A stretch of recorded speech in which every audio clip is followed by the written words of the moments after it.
Simfoni menggema membahana, senandungnya mengalun indah, permaisuri bertahta, anggun menaungi Nusantara. Selaksa kasihnya persatukan permadani menyapa. Tuntun generasi cerdas, bertalenta berkarya emas, membawa potensi nyata. Negeriku damailah selalu, bangsaku bangkitlah bersatu. Ayo sing-singkan lengan baju, menggelora semangat Pancasila. Pertiwi merajut asa, genggam dunia tebarkan ramah, teguhkan budaya perkasa Garuda Indonesia. Anak-anak, sepenggal lagu tadi mengisyaratkan bahwa saya sebagai guru ekonomi sangat amat mencintai bangsa ini yang sekarang kondisinya lagi tidak baik-baik saja. Harga-harga pokok melambung tinggi. Kemarin terjadi banyak demo-demo anarkis yang menyatakan bahwa seperti saya katakan tadi, Indonesia lagi tidak baik-baik saja. Tetapi kita harus tetap cinta kepada Indonesia, karena kalau anak-anak tahu di belahan bumi sana banyak terjadi krisis ekonomi yang mengakibatkan terjadinya ketidakstabilan ekonomi yang diakibatkan oleh naiknya harga-harga barang, utamanya barang kebutuhan pokok, yang dalam ilmu ekonomi kejadian tersebut dikatakan sebagai inflasi. Apa pengertian inflasi kemarin? Inflasi adalah inflasi adalah suatu kondisi di mana terjadi kenaikan harga barang secara terus-menerus yang diakibatkan oleh banyaknya jumlah uang yang beredar di masyarakat. Sehingga karena jumlah uang yang beredar di masyarakat itu sangat amat banyak, sehingga nilainya berkurang, bahkan tidak ada nilainya. Hal ini kita bisa ketahui ketika kita berkunjung ke luar negeri, bahwa nilai tukar rupiah sangat amat kecil dibanding dengan mata uang luar negeri. Di Arab, satu real mata uang Arab itu dinilai dengan 4.900 rupiah. 1 banding 4.900. Di Malaysia, 1 ringgit Malaysia itu 3.750. 1 banding 3.750. Dolar Amerika, 1 dolar sekarang sudah menapak ke angka berapa? 16.000 lebih. 1 banding 16.000. Di Eropa lebih parah lagi. 1 euro itu sama dengan 17.000 rupiah.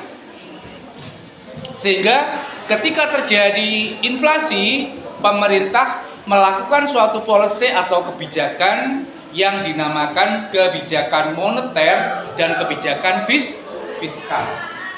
Seperti yang ada di peta konsep yang ada di papan tulis,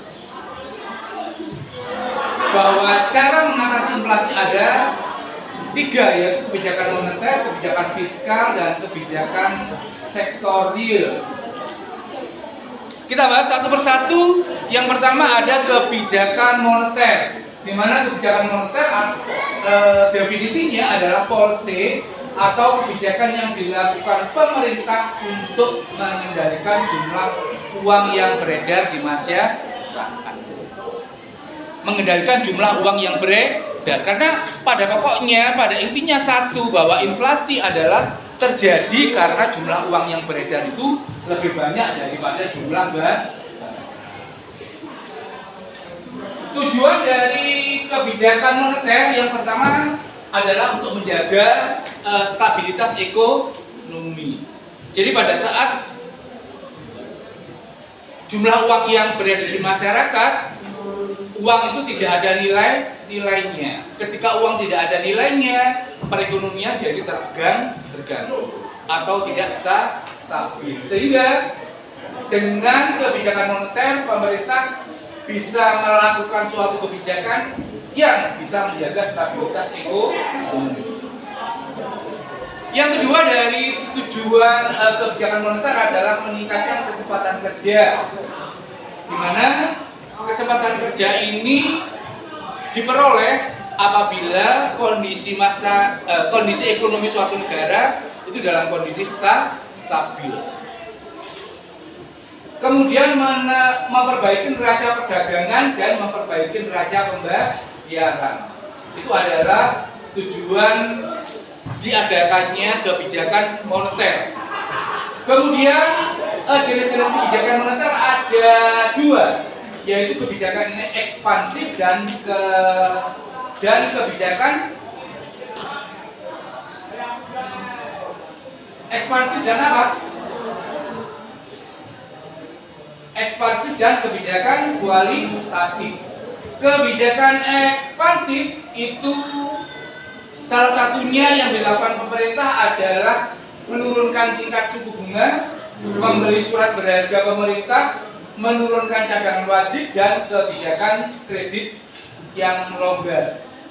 Sedangkan kebijakan moneter kualitatif bisa dilakukan dengan kredit subjektif atau persuasi moral. Jadi semua inti dari kebijakan moneter adalah mengurangi jumlah uang yang beredar di masyarakat. Karena memang inti dari kebijakan moneter adalah mengurangi jumlah uang yang beredar. Kemudian ada kebijakan moneter kuantitatif yang bisa dilakukan dengan operasi pasar terbuka, kebijakan diskonto, dan kebijakan mengubah cadangan minimum.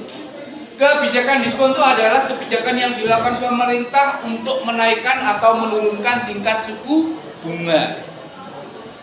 Biasanya kalau terjadi jumlah uang yang beredar di masyarakat itu lebih banyak, pemerintah menerapkan kebijakan menaikkan tingkat suku bunga atau menurunkan. Kalau jumlah uang yang beredar di masyarakat lebih banyak,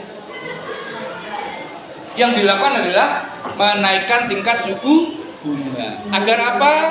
Agar orang gemar menabung, sehingga jumlah uang yang beredar di masyarakat itu tidak beredar lebih banyak.